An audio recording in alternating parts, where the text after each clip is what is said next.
প্রতিদ্বন্দ্বিতা, বাংলার গৌরব, যেটা নিয়ে বাংলার মুখ্যমন্ত্রী লড়াই করছেন, সঙ্গে আমাদের নেতৃত্ব অভিষেক ব্যানার্জি লড়াই করছেন। এবং আমার মনে হয়েছে যে এই সময়কালে দাঁড়িয়ে বিজেপির বিরুদ্ধে লড়াই করবার জন্য, বিজেপিকে আটকানোর জন্য, যেভাবে গোটা ভারতবর্ষে মানুষের কণ্ঠরোধ হচ্ছে, তার বিরুদ্ধে দাঁড়িয়ে বিজেপির বিরুদ্ধে লড়বার জন্য সবচেয়ে বড় শক্তি হচ্ছে তৃণমূল কংগ্রেস। তাই আমি তৃণমূল কংগ্রেসের সঙ্গে এসছি, অভিষেক ব্যানার্জির সঙ্গে এসছি, মমতা ব্যানার্জির সঙ্গে এসছি।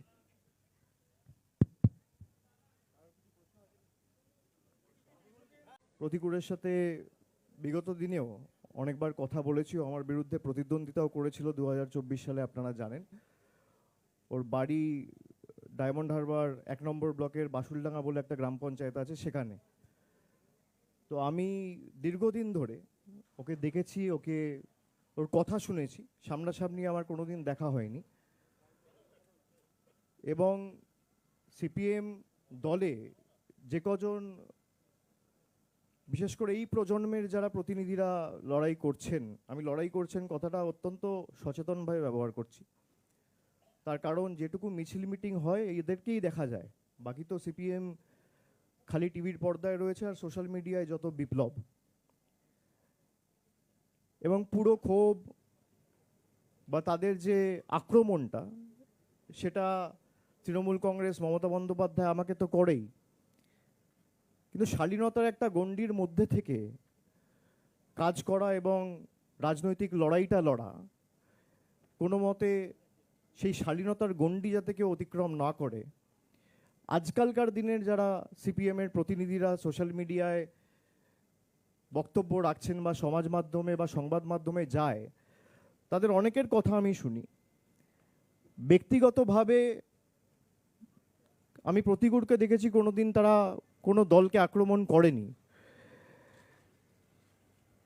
এবং বিজেপির বিরুদ্ধে আমাদের যে লড়াই, আমি যদি এসআইআর এর উদাহরণ নিয়ে বলি, যে আজকে এসআইআর বাংলা সহ 12টা রাজ্যে হচ্ছে। এই এসআইআর এর পদ্ধতিগত যে ত্রুটিগুলো রয়েছে, এগুলো নিয়ে যদি কেউ সরব হয়ে থাকে, একমাত্র তৃণমূল হয়েছে।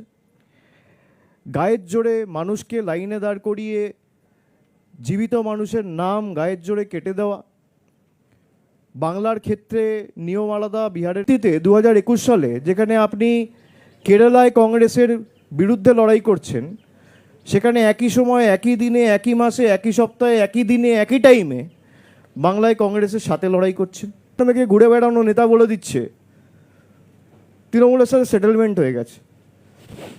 আমি এটা সংবাদ মাধ্যমে বলতাম না, কিন্তু আমি যদি এটা না বলি, মানে আমার এটা বিবেকে লাগবে যে আমি কিছু বলার আগে ও এসে আমাকে বলছে যে আমি বিধানসভা নির্বাচনে দাদা কোনো টিকিটের জন্য আসিনি, আমি দল টিকিট দিলেও নেবো না। ওকে ধন্যবাদ জানাবো। আমার উদারতার কি আছে? সমীর প্রতিতুণ্ডু আজকে নেই, আমার বিরুদ্ধে উনি 2014 সালে প্রার্থী হয়েছিলেন। আমি যখন রাজভবনের বাইরে ধর্ণা করছিলাম, তখন সমীর প্রতিতুণ্ডু সেই মঞ্চে এসে বলেছিলেন, অভিষেক যে বলছে যে ধর্ণা করছে যে ইস্যু নিয়ে 100 দিনের কাজ নিয়ে, আমি তাকে সমর্থন জানাই। আমার উদারতা, তার উদারতা, তিনি এসছেন।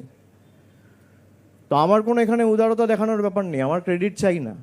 এগুলো অন্যান্য দলে যারা করে, যারা লাইমলাইটে থাকার জন্য করে, তারা এসব বলে যে আমার উদারতা। কোনো উদারতা নেই। কিসের উদারতা? সে আজকে চাইলে সেখানে থাকতেই পারতো, একইভাবে চলতো। মানুষেরও তো একটা প্রাইম রয়েছে। আজকে তার বয়স হয়তো 34, 35, 10 বছর পর 45 হবে। কাজ বয়সের সাথে সাথে মানুষের কর্মক্ষমতা কমে। আমি যে ইস্যুগুলো নিয়ে দলে প্রতিবাদ করেছি, তার যদি কোনো সুরাহা সমাধান না হয়, তাহলে আমার প্রতিবাদ করার অধিকারটুকুও থাকবে না। আমি প্রতিবাদ করলে আমাকে বেঈমান বলা হবে। সেই সৎসাহস প্রতিকূল দেখিয়েছে, আমি ধন্যবাদ তাকে জানাই।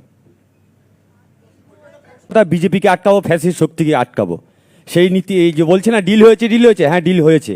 বিজেপিকে পশ্চিমবঙ্গের মাটিতে আটকাবো, বিজেপিকে ঢুকতে দেবো না, এইটাই ডিল হয়েছে আমার।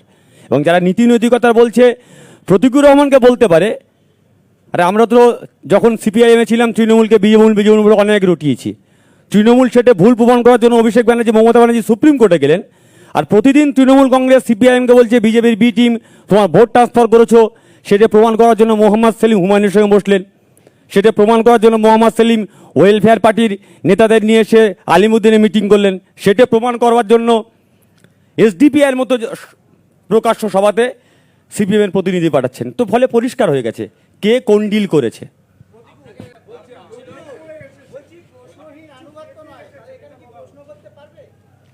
এই তো এখানে দাদার সামনেই তো প্রশ্ন করলাম, এখানে তো কথা বললাম। আমার তো মনে হয়নি কোথাও যে আমি ভয়ের মধ্যে আছি বা আমি প্রশ্ন করতে পারছি না বা আমার হেজিটেশন ফিল হচ্ছে বা আমি কাছে যেতে পারছি না, আমার একবারও মনে হচ্ছে না। আমি তো মার খেয়েছিলাম তোমাদের জন্য, তোমরা তো আমাকে ঠেলে দূরে সরিয়ে দিয়েছো, আমি তো থাকতে চেয়েছিলাম।